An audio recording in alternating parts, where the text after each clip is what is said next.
إن الحمد لله نحمده ونستعينه ونستغفره ونعوذ بالله من شرور أنفسنا ومن سيئات أعمالنا من يهده الله فلا مضل له ومن يضلله فلا هادي له وأشهد أن لا إله إلا الله وحده لا شريك له وأشهد أن محمدا عبده ورسوله أما بعد فإن خير الحديث كتاب الله وخير الهدى هدى محمد صلى الله عليه وسلم وشر الأمور محدثاتها وكل محدثة بدعة وكل بدعة ضلالة وكل ضلالة في النار. يا أيها الذين آمنوا اتقوا الله حق تقاته ولا تموتن إلا وأنتم مسلمون. يا أيها الناس اتقوا ربكم الذي خلقكم من نفس واحدة وخلق منها زوجها وبث منهما رجالا كثيرا ونساء واتقوا الله الذي تساءلون به والأرحام إن الله كان عليكم رقيبا. يا أيها الذين آمنوا اتقوا الله وقولوا قولا سديدا يصلح لكم أعمالكم ويغفر لكم ذنوبكم ومن يطع الله ورسوله فقد فاز فوزا عظيما. اللهم صل على محمد وعلى آل محمد كما صليت على إبراهيم وعلى آل إبراهيم إنك حميد مجيد. اللهم بارك على محمد وعلى آل محمد كما باركت على إبراهيم وعلى آل إبراهيم إنك حميد مجيد. رب اشرح لي صدري ويسر لي أمري واحلل عقدة من لساني يفقهوا قولي. سبحانك لا علم لنا إلا ما علمتنا إنك أنت العليم الحكيم. أما بعد فأعوذ بالله السميع العليم من الشيطان الرجيم. بسم الله الرحمن الرحيم. إنك ميت وإنهم ميتون.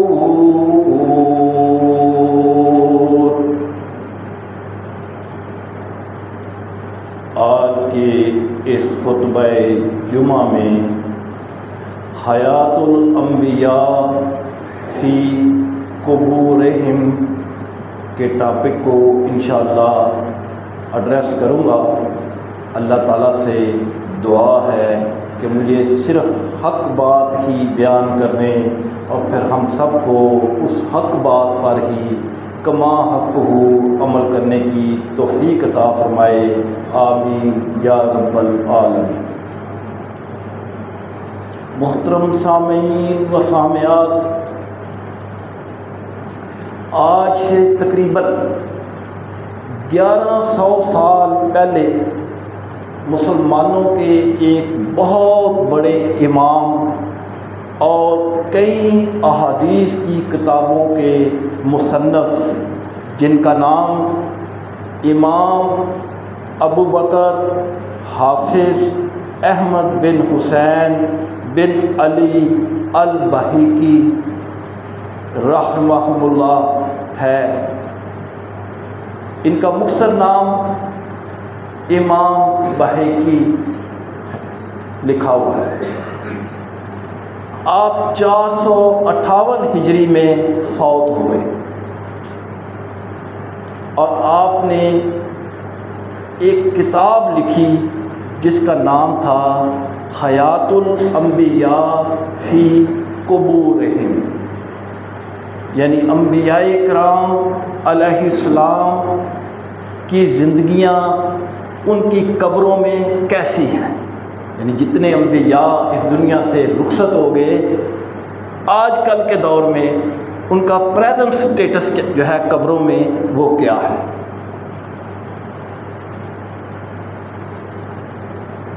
اور یہ آج کا خطبہ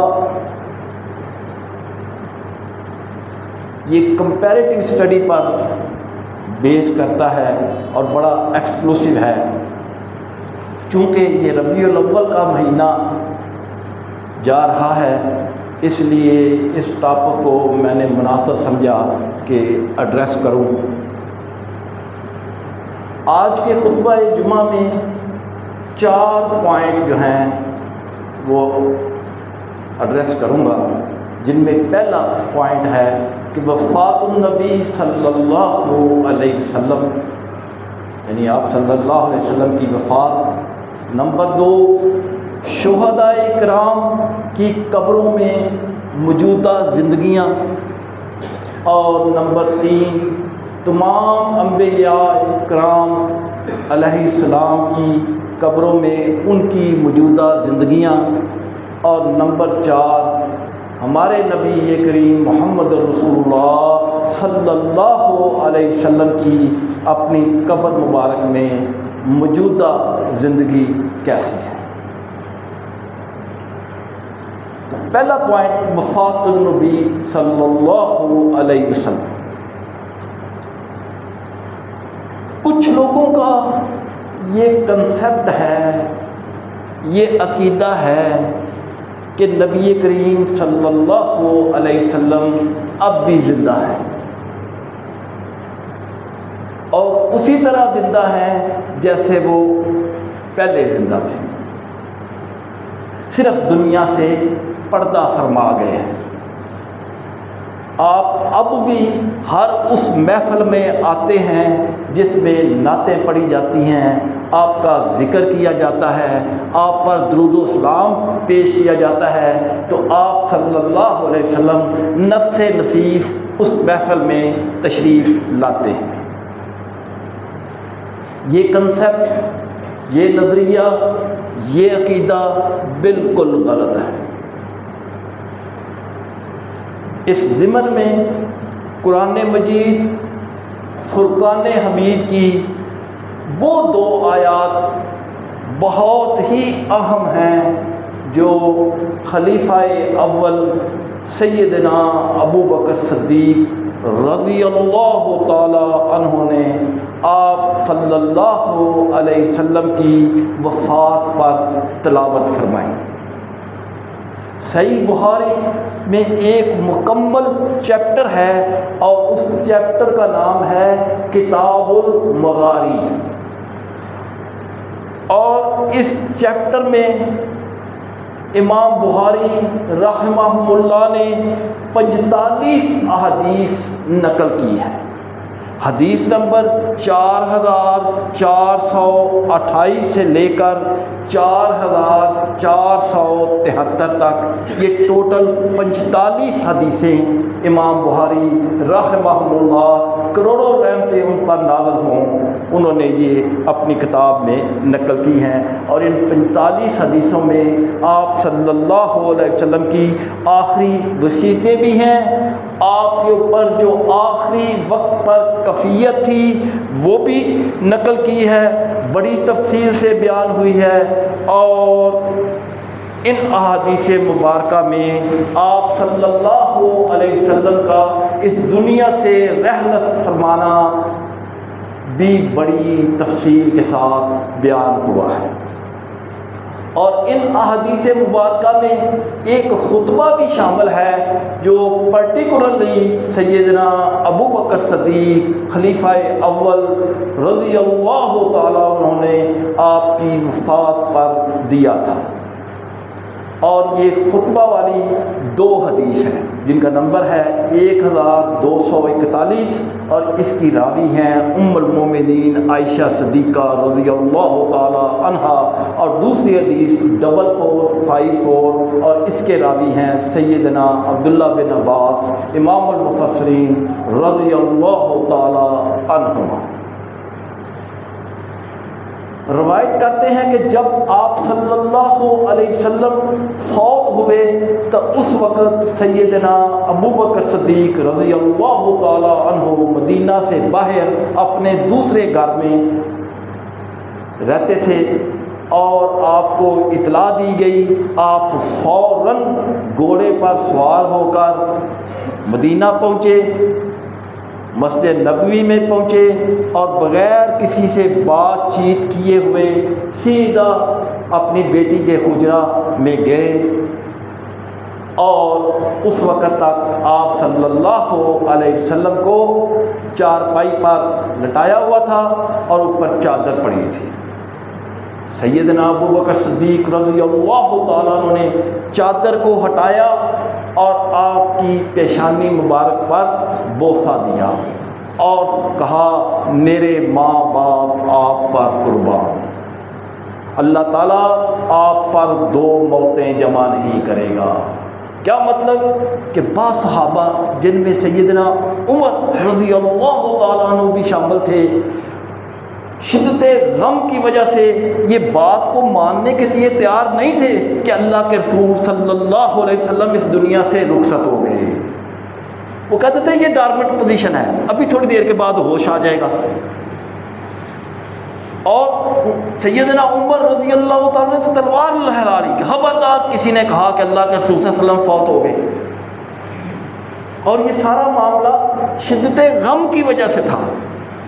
صحابہ اور سیدنا عمر رضی اللہ تعالیٰ عنہ یہ سمجھتے تھے کبھی تو روم نے فتح ہونا ہے، ابھی تو پرشین امپائر کو ڈومینیٹ کرنا ہے، ابھی تو بہت کام باقی ہے، اتنی جلدی اللہ کے رسول صلی اللہ علیہ وسلم کیسے جا سکتے ہیں، ابھی ان کو ہوش آ جائے گا۔ ان کی لاجک اور سوچ تو ٹھیک تھی، مگر سیدنا ابو بکر صدیق رضی اللہ تعالیٰ عنہ حجرے سے ہو کر باہر نکلے اور لوگوں کو کہا اجلس، بیٹھ جاؤ۔ لوگ پریشان تھے، کوئی کھڑا ہے کوئی بیٹھا ہوا ہے۔ سیدنا عمر ایک کونے میں کھڑے تلوار پکڑی ہے، خبردار کسی نے کہا کہ اللہ کے رسول فوت ہو گئے ہیں۔ تو بڑا ہو کا عالم تھا، لوگ کھڑے ہیں کوئی بیٹھے ہوئے ہیں۔ تو سیدنا ابو بکر صدیق حجرے سے باہر آئے اور کہا اجلس، بیٹھ جاؤ۔ سارے لوگ بیٹھ گئے، لیکن سیدنا عمر رضی اللہ تعالیٰ عنہ بدستور کھڑے ہی رہے۔ تو سیدنا ابو بکر صدیق رضی اللہ تعالیٰ عنہ نے انہیں کھڑے ہی رہنے دیا اور خطبہ پڑھنا شروع کر دیا۔ حمد و ثنا پڑھی اور اس کے بعد فرمایا لوگو غور سے سن لو، من کان منکم، تم میں سے جو کوئی یعبد محمد، محمد صلی اللہ علیہ وسلم کی عبادت کرتا ہے، فَإِنَّ مُحَمَّدٌ قَدْ مَاتَ، تو وہ جان لے کہ محمد صلی اللہ علیہ وسلم فوت ہو چکے ہیں۔ فَمَنْ كَانَ مِنْكُمْ يَعْبُدُ اللَّهَ، لیکن اگر تم میں سے جو کوئی بھی اللہ کی عبادت کرتا ہے، فَإِنَّ اللَّهَ، تو جان لے کہ اللہ حی، زندہ ہے، لا یموت، اس کو موت نہیں آ سکتی، یعنی اللہ جو ہے وہ ہے حی القیوم ہے۔ اس کے بعد سیدنا ابو بکر صدیق رضی اللہ تعالیٰ عنہ نے قرآن مجید کی 3 آیات تلاوت فرمائی۔ پہلی آیت سورۃ زمر کی آیت نمبر 30، انک میتن، اللہ فرماتے ہیں اے میرے نبی آپ نے بھی فوت ہونا ہے، وانہم میتون، اور ان سب لوگوں نے بھی فوت ہونا ہے۔ پھر سیدنا ابوبکر صدیق نے سورۃ الانبیاء کی آیت نمبر 35 تلاوت کی، کل نفس ذائقۃ الموت، ہر ذی روح نے موت کا ذائقہ چکھنا ہے۔ اور اس کے بعد تیسری آیات پڑھی سورۃ آل عمران کی آیت نمبر 144، وما محمد، نہیں ہے محمد، الا رسول، صرف ایک رسول، قد خلت من قبلہ الرسل، یہ ایسے ہی رسول ہیں جیسے ان سے پہلے رسول گزر چکے ہیں، افإن مات، اگر یہ فوت ہو جائیں، او قتلا، یا ان کو شہید کر دیا جائے، لانقلبتم علی اعقابکم، کیا تم الٹے منہ پھر جاؤ گے، الٹے پاؤں پر پھر جاؤ گے، وَمَن يَنْقَلِبْ عَلَىٰ عَقِبَيْهِ، جو کوئی بھی الٹے قدم پھر گیا، فَلَن يَضُرَّ اللَّهَ شَيْئًا، تو اللہ کا وہ کوئی نقصان نہیں کر سکتا، اس کا اپنا ہی نقصان ہے۔ آپ صلی اللہ علیہ وسلم کے فوت ہونے پر شدت غم کی وجہ سے صحابہ کو کچھ سمجھ نہیں آ رہی تھی، مگر قرآن پاک کی یہ 3 آیات سن کر اصحاب رسول صلی اللہ علیہ وسلم کو آپ کی جدائی کا صدمہ سہنے کا حوصلہ پیدا ہو گیا کہ قرآن کہہ رہے تھے پھر تو برداشت کرنا ہے، حوصلہ پیدا کرنا ہے۔ اور سیدنا عمر رضی اللہ تعالی عنہ، جو سیدنا ابوبکر کی بات پر نیچے نہیں بیٹھے تھے، تلوار پکڑی تھی، حدیث میں آتے ہیں تلوار ان کے ہاتھ سے گر گئی اور بیٹھ گئے۔ ظاہر ہے قرآنی آیات آپ صلی اللہ علیہ وسلم کے فوت ہونے اور اس دنیا سے رخصت ہونے کی تصدیق کر رہی تھی۔ پوائنٹ نمبر 2 کہ انبیاء کرام اور شہداء کرام اپنی قبروں میں موجودہ ان کی جو زندگی ہے وہ کیسی ہے، اس ضمن میں بھی قرآن مجید فرقان حمید میں 3 آیات بڑی اہم ہیں۔ پہلی آیت سورۃ آل عمران آیت نمبر 169، وَلَا تَحْسَبَنَّ الَّذِينَ، ان لوگوں کو ہرگز گمان نہ کرنا، قُتِلُوا فِي سَبِيلِ اللَّهِ امواتا، جو اللہ کی راہ میں فوت ہو جائیں، جو لوگ اللہ کی راہ میں شہید ہو جائیں، فوت ہو جائیں، ان کو ہرگز یہ گمان نہ کرنا کہ وہ مردہ ہیں، بل احیاء، بلکہ وہ زندہ ہیں، عند ربہم یرزقون، ان کو ان کے رب کی طرف سے رزق ملتا ہے۔ اور دوسری آیت سورۃ بقرہ کی آیت نمبر 154، اللہ فرماتے ہیں وَلَا تَقُولُوا، ہرگز نہ کہو، لَمَن يُقْتَلْ، جو قتل ہو جائیں، فی سبیل اللہ، اللہ کی راہ میں، امواتا، وہ لوگ جو اللہ کی راہ میں فوت ہو جاتے ہیں، قتل ہو جاتے ہیں، ان کو ہرگز مردہ نہ کہو، بل احیاء، بلکہ وہ زندہ ہیں، ولکن لا تشعرون، لیکن تم کو شعور نہیں کہ ان کی زندگی کیسی ہے۔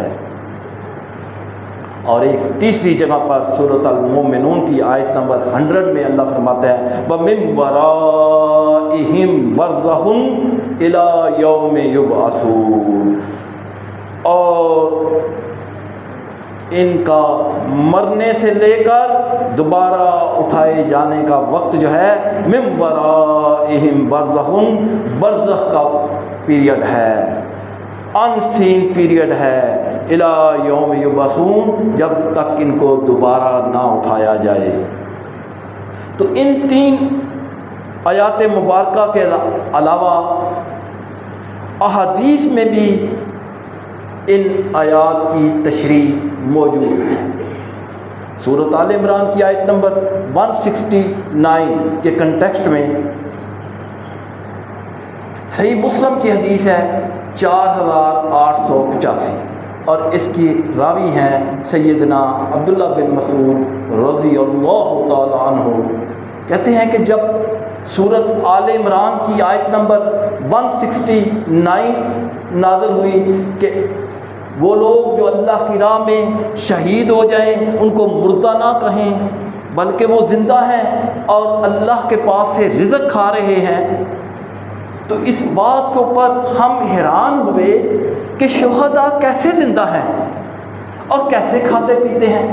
تو ہم نے نبی کریم صلی اللہ علیہ وسلم سے دریافت فرمایا کہ اللہ کے رسول، اللہ فرماتا ہے وہ رزق کھاتے ہیں، تو کیسے وہ رزق کھاتے ہیں؟ اسی طرح چلتے پھرتے کھاتے پیتے ہیں؟ تو آپ صلی اللہ علیہ وسلم نے فرمایا نہیں، ان شہداء کی روحوں کو سبز پرندوں کے اندر ڈال دیا جاتا ہے اور وہ پرندے سارا دن چہچہاتے ہیں، جنت کے میوے کھاتے ہیں اور عرش الہی کے نیچے قندیلیں لگی ہیں، وہاں پر آ کر بیٹھ جاتے ہیں۔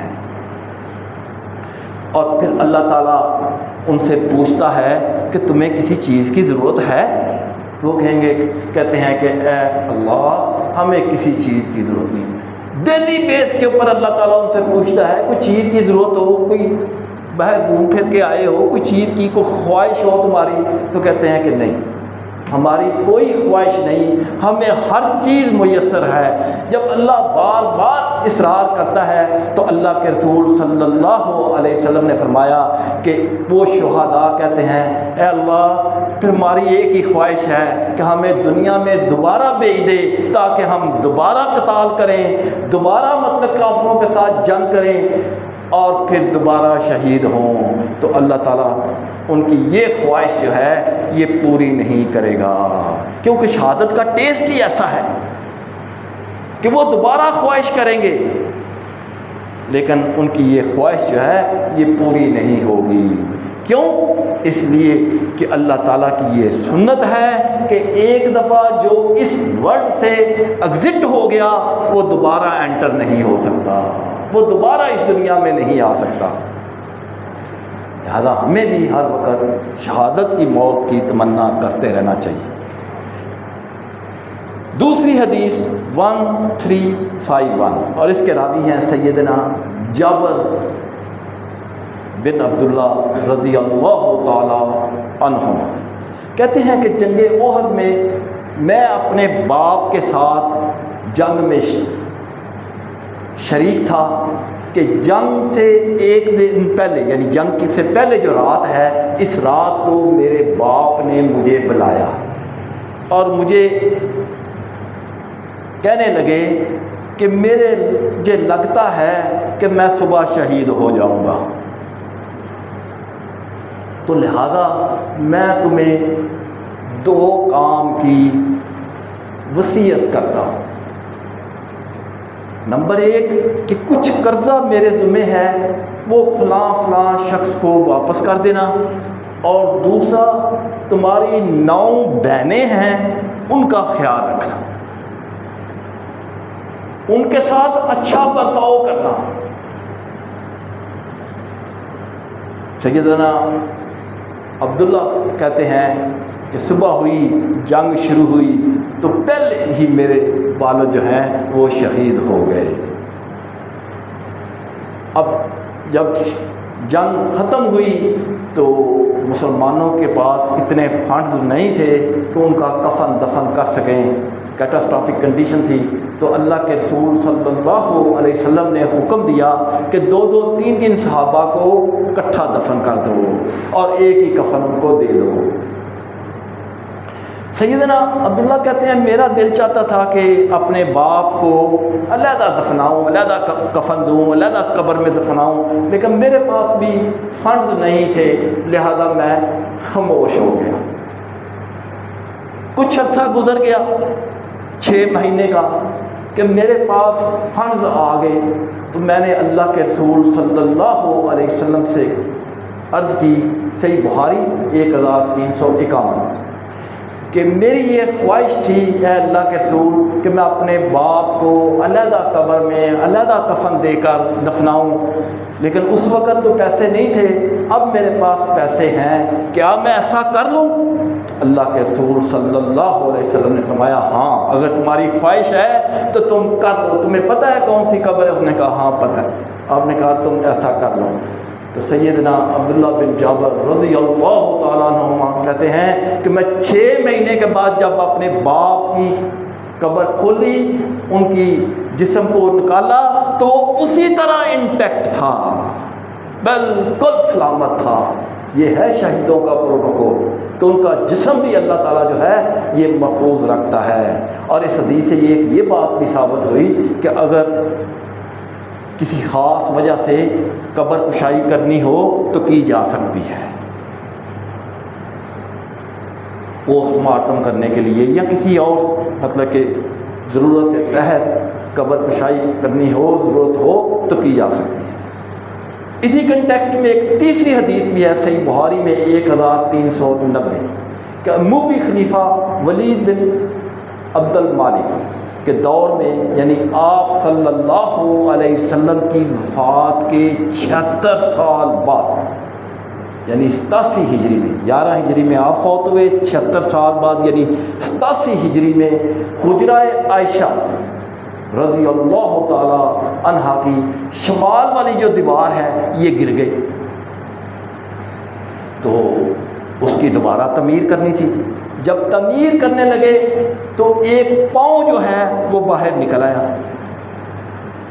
اس وقت صحابہ بھی کچھ زندہ تھے، 87 ہجری تھی، لاسٹ صحابی جو اس دنیا سے رخصت ہوئے ہیں وہ 110 ہجری میں ہوئے ہیں، تو صحابہ کچھ زندہ تھے، بڑے حیران ہوئے کیا کریں، سوچنے لگے کہ یہ کس کا پاؤں ہے؟ اللہ کے رسول کا ہے، سیدنا ابوبکر صدیق کا ہے، سیدنا عمر کا ہے، پتہ نہیں کس کا ہے، تو کیا کریں اب اس کا؟ تو اس وقت سیدنا عروہ بن زبیر جو 88 ہجری میں یعنی اس واقعہ کے 11 سال بعد فوت ہوئے، ان کو بلایا گیا کہ آپ اپنی خالہ کے گھر اکثر آتے جاتے ہیں اور آپ کو قبروں کا بھی صحیح طریقے سے پتہ ہے، آپ نے اپنی خالہ اما عائشہ سے پوچھا ہوا ہے، تو آپ دیکھو یہ کس کا قدم مبارک ہے۔ تو سیدنا عروہ بن زبیر یعنی سیدنا زبیر رضی اللہ تعالیٰ عنہ کے بیٹے اور ام المومنین عائشہ صدیقہ رضی اللہ تعالیٰ عنہ کے بھانجے، انہوں نے ساری لوکیشن دیکھ کر بتایا کہ یہ جو قدم ہے یہ سیدنا عمر رضی اللہ تعالیٰ عنہ، سیدنا عمر رضی اللہ تعالیٰ عنہ کا ہے۔ تو پھر اس کو اسی طرح دیوار کو تھوڑا سا ٹیڑھا کر کے تو اس کو چن دیا گیا، اور یہی اگر حجرے کی آپ اندر سے دیوار دیکھیں تو وہ اس کونے میں ایسے ترچھی ہے، دیوار کو ٹیڑھا کر کے اس طرح کرتے ہیں۔ تو یہ جو میں نے 3 باتیں کی ہیں یہ کوئی سٹوری نہیں سنائی، صحیح بخاری کے الفاظ بن کے آیا ہے، اور ان حدیث کی بیس پر یہ بات ثابت ہوئی کہ شہداء اپنی قبروں میں زندہ ہیں، اسی حالت میں ان کے جسموں کو کچھ نہیں ہوا، اسی حالت میں موجود ہیں جس حالت میں ان کو دفنایا گیا تھا، اور زندہ بھی وہ اس حالت میں ہے برزخی حالت۔ اور اگر شہداء اپنی قبروں میں اپنے جسموں کے ساتھ اسی حالت میں موجود ہیں تو انبیاء کرام تو ان سے بہت اعلیٰ درجے کے ہیں، بہت زیادہ اعلیٰ اور افضل ہیں، تو ان کے جسم مبارک بھی قبروں میں اسی طرح انٹیکٹ ہیں۔ یہ 5ویں صدی کے محدث جن کا میں نے ابھی نام لیا، امام حافظ امام ابو بکر بن حسین بن علی البہقی رحمہم اللہ، جو 458 ہجری میں فوت ہوئے، اور انہوں نے جو کتاب لکھی جو تقریباً آج سے 1100 سال پہلے تھی، اس میں انہوں نے 21 احادیث کو جمع کیا، اور اس کتاب کا نام انہوں نے رکھا حیات الانبیاء فی قبورہم، انبیاء کرام کا present life status in their graves, قبروں میں ان کی موجودہ زندگیاں۔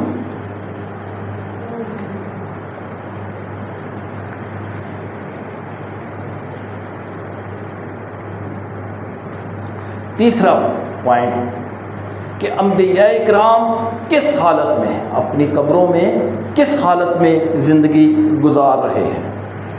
ان کی یہ زندگی برزخی ہے، یعنی درمیان میں ان سین بیریئر ہے، یعنی انبیاء کرام زندہ تو ہیں مگر ان کی یہ زندگیاں دنیاوی زندگی کی طرح نہیں ہیں۔ سوال یہ پیدا ہوتا ہے کہ ہمیں نظر کیوں نہیں آتے، وہ کیسے ایکٹیویٹیز پرفارم کر رہے ہیں، ہم ان کو دیکھ کیوں نہیں سکتے؟ تو بھائی کچھ چیزیں اللہ تعالیٰ نے ہماری آنکھوں میں یہ کمپیٹنسی نہیں رکھی۔ اب اللہ فرماتا ہے کرامن کاتبین یعلمون ما تفعلون، میں نے 2 فرشتے مقرر کیے ہیں تمہارے دائیں اور بائیں، جو کچھ تم کر رہے ہو وہ لکھ رہے ہیں۔ ہمیں تو فرشتے نظر نہیں آتے۔ اللہ کہتا ہے کہ ہر شخص کے دائیں اور بائیں میں نے 2 فرشتے مقرر کیے ہیں، کرامن کاتبین یعلمون ما تفعلون، جو کچھ انسان کر رہا ہے، اچھے مال والا فرشتہ اچھے نیکیاں لکھ رہا ہے، برے مال والا فرشتہ برائیاں لکھ رہا ہے، اور وہ دفتر تیار ہو رہے ہیں اور قیامت والے دن ان کو کھول دیا جائے گا۔ اب وہ فرشتے ہمیں تو نظر نہیں آ رہے، لیکن ہمیں ایمان رکھنا پڑے گا کہ اللہ فرماتا ہے تو یہ بات بالکل سچ ہے۔ اسی طرح کئی چیزیں ایسی ہیں دنیا میں، مثال کے طور پہ الیکٹرو میگنیٹک ویوز، جس کے ساتھ یہ موبائل اور آپ کا پورا کمیونیکیشن سسٹم چل رہا ہے، نظر تو نہیں آ رہی وہ ویوز، لیکن وہ ویوز موجود ہیں، اسی کے تحت آپ کے یہ موبائل اور کمیونیکیشن سسٹم اور ساری ٹیکنالوجی چل رہی ہے، لیکن وہ ویوز نظر نہیں آ رہی۔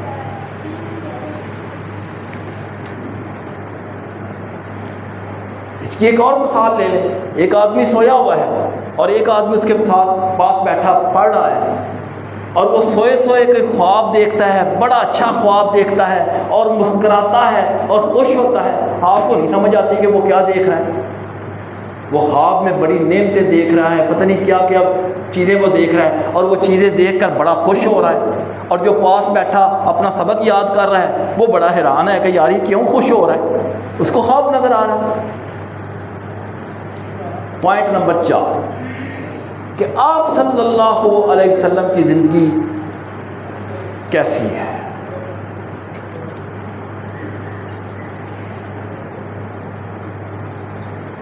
تو اس کو سمجھنے کے لیے 2 ٹرمینالوجی کو جاننا ضروری ہے،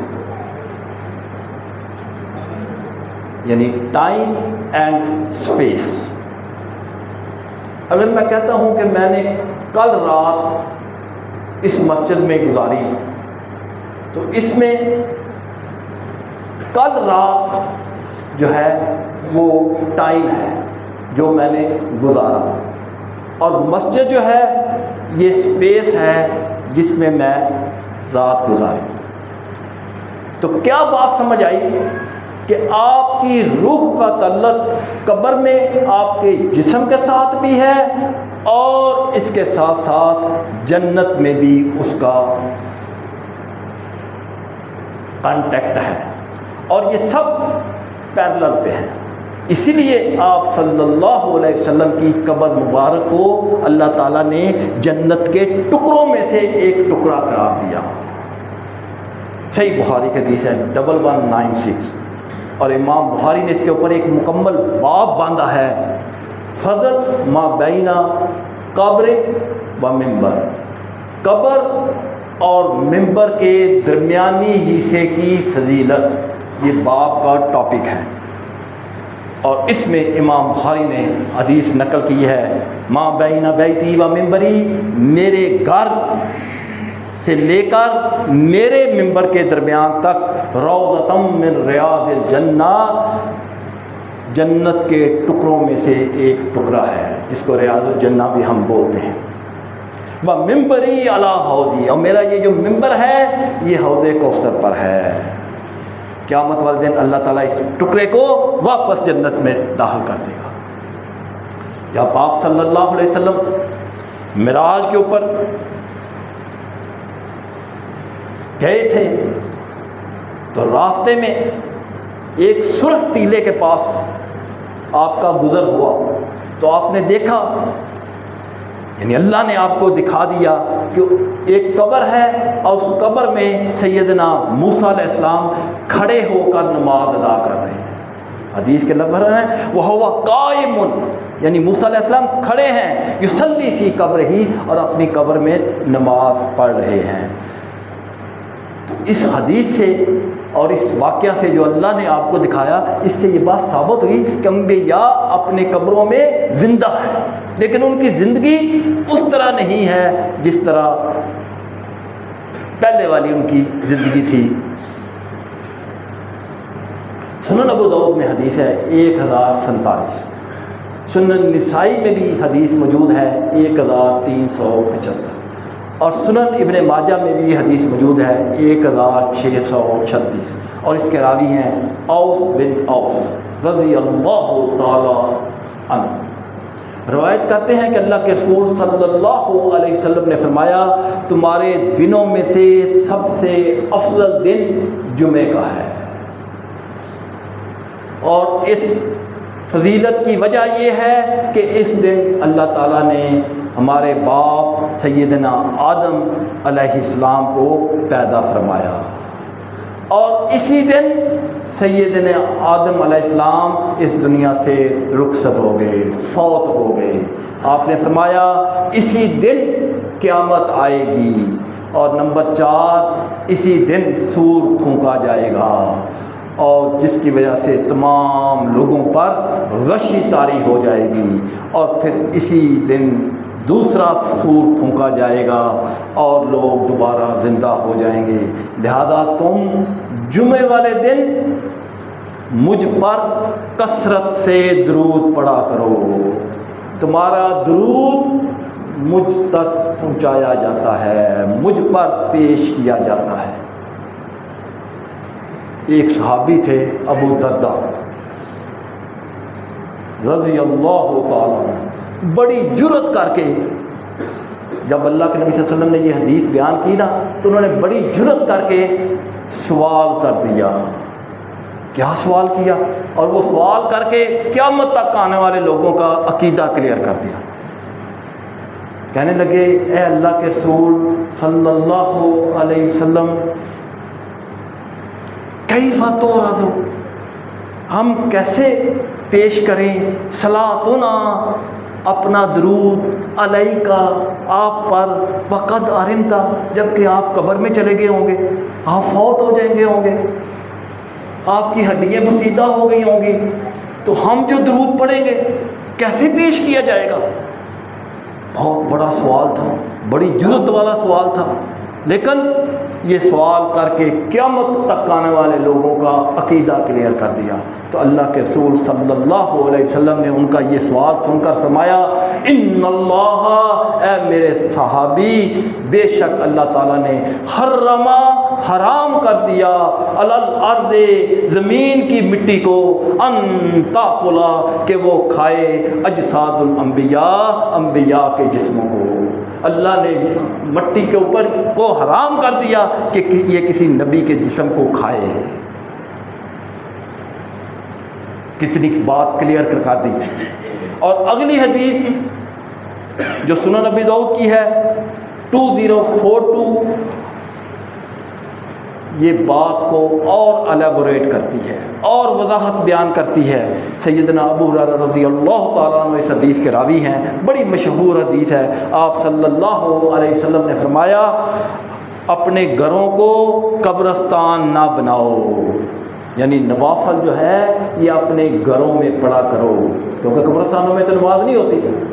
تو آپ صلی اللہ علیہ وسلم نے فرمایا کہ نوافل نماز جو ہے، نفل نماز جو ہے، یہ گھروں میں ادا کیا کرو، اور میری قبر کو میلہ گاہ نہیں بنانا. وہاں پر لوگوں نے اکٹھے ہو کر میلے جیسا سما نہیں بنانا.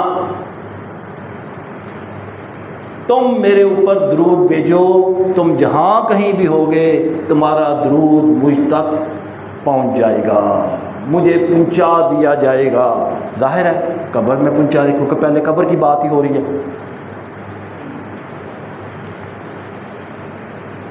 تمہارا درود جو ہے وہ مجھ تک پہنچا دیا جائے گا۔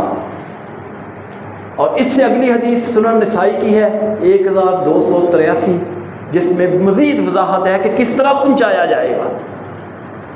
اللہ کے رسول صلی اللہ علیہ وسلم نے فرمایا اِنَّ بے شک للہ ملائکۃ، اللہ کے کچھ فرشتے ایسے ہیں، اللہ نے کچھ فرشتوں کو ڈپیوٹ کیا گیا ہے سیاحین فی الارض، جو زمین میں گھومتے رہتے ہیں، یبلغونی من امتی سلام، اور میرے امت کے لوگوں کا سلام مجھ تک پہنچاتے ہیں۔ یعنی اللہ تعالیٰ نے ان فرشتوں کی ایکسکلوسیولی صرف یہی ڈیوٹی لگائی ہے، ان کا اور کوئی کام نہیں ہے۔ ان کا کام ہی یہ ہے کہ زمین کے کونے کونے میں گھومتے رہیں، اور جو شخص اپنی زبان سے درود پڑھے اس کے درود کو اللہ کے رسول صلی اللہ علیہ وسلم تک پہنچایا جائے۔ ان کا کام ایکسکلوسیولی یہ ہے، ان کو ڈپیوٹ ہی اللہ تعالیٰ نے اس کام کے لیے کیا ہے۔ آخر میں ایک حدیث بیان کر کے بات کو کنکلوڈ کرتا ہوں۔ صحیح مسلم کی حدیث ہے 1657، اور اس کے راوی ہیں سیدنا انس بن مالک رضی اللہ تعالیٰ عنہ۔ جو میں نے پہلے بھی بیان کر چکا کہ معراج کی شب آپ ایک سرخ ٹیلے کے پاس سے گزرے، آپ نے دیکھا کہ سیدنا موسیٰ علیہ السلام اپنی قبر میں کھڑے ہو کر نماز پڑھ رہے ہیں۔ ہوا قائم، وہ کھڑے ہیں، یصلی فی القبر، ہی اپنی قبر میں، یعنی لیٹ کر نہیں پڑھ رہے نماز کا وقت ہے تو کھڑے ہو گئے ہیں۔ اس کا مطلب ہے کہ وہ برزخی حالت میں ہے لیکن زندہ ہے۔ اور اسی کے لیے اللہ کے رسول صلی اللہ علیہ وسلم نے فرمایا کہ اللہ تعالیٰ نے اس زمین کی مٹی کو حرام کر دیا ہے کہ وہ کسی نبی کے جسم کو کھائے۔ اور صحیح مسلم کی حدیث ہے 430 کہ جب آپ صلی اللہ علیہ وسلم معراج کی رات کو بیت المقدس پہنچے تو سارے انبیاء کو اللہ تعالیٰ نے قبروں سے زندہ کر کے بیت المقدس میں پہنچا دیا۔ فزیکلی وہ موجود تھے، اور اللہ کے رسول صلی اللہ علیہ وسلم بھی وہاں موجود تھے۔ جب نماز کا وقت آیا تو سیدنا جبریل علیہ السلام نے آپ کا ہاتھ پکڑا اور مصلی کے اوپر کھڑا کر دیا، اور آپ نے تمام انبیاء کی امامت کرائی۔ اس لیے ہم کہتے ہیں امام الانبیاء، کہ آپ نے تمام انبیاء کی امامت کرائی۔ اللہ اکبر۔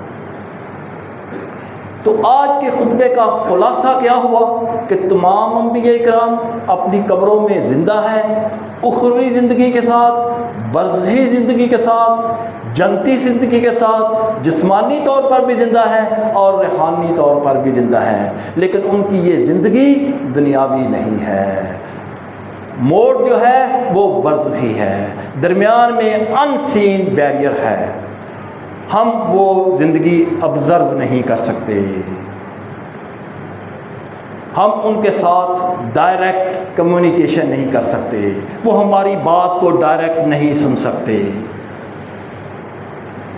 جس طرح وہ دنیا میں صحابہ کی بات اللہ کے رسول صلی اللہ علیہ وسلم سنتے تھے، اس طرح اب وہ بات نہیں سن سکتے۔ ہاں اللہ سنا دے تو وہ ایک علیحدہ بات ہے۔ تو لہذا جب ہم اپنا درود پڑھتے ہیں تو وہ فرشتے جو ہے ان تک پہنچاتے ہیں۔ ہم شاہد میں بھی پڑھتے ہیں ایھا النبی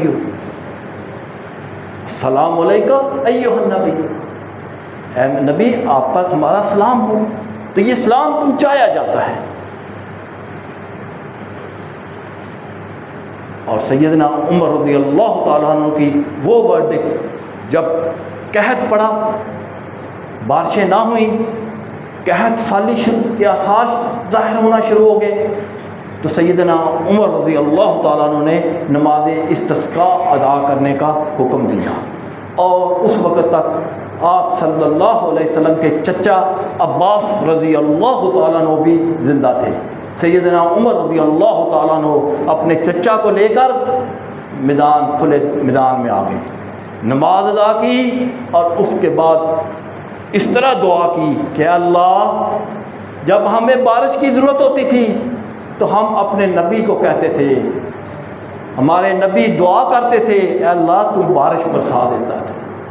اب وہ نبی تو ہمارے میں موجود نہیں، ہم سفارش کے لیے اللہ کے نبی کے چچا کو لے آئے ہیں، اے اللہ ہمارے نبی کے چچا کی دعا قبول فرما اور بارش برسا دے۔ صحابہ کہتے ہیں بارش شروع ہو گئی۔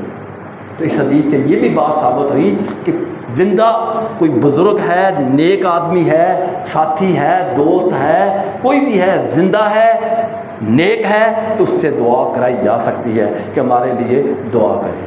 لیکن ڈائریکٹ کمیونیکیشن نہیں ہو سکتی۔ اگر ڈائریکٹ کمیونیکیشن ہو سکتی ہوتی تو سیدنا عمر حجرہ کے پاس جا کے اللہ کے رسول صلی اللہ علیہ وسلم کو کہتے کہ اللہ کے رسول دعا کر فرمائے۔ تو ڈائریکٹ کمیونیکیشن نہیں ہو سکتی۔ اللہ تعالیٰ سمجھنے اور عمل کرنے کی توفیق عطا فرمائے۔ وما علیک الا البلاغ۔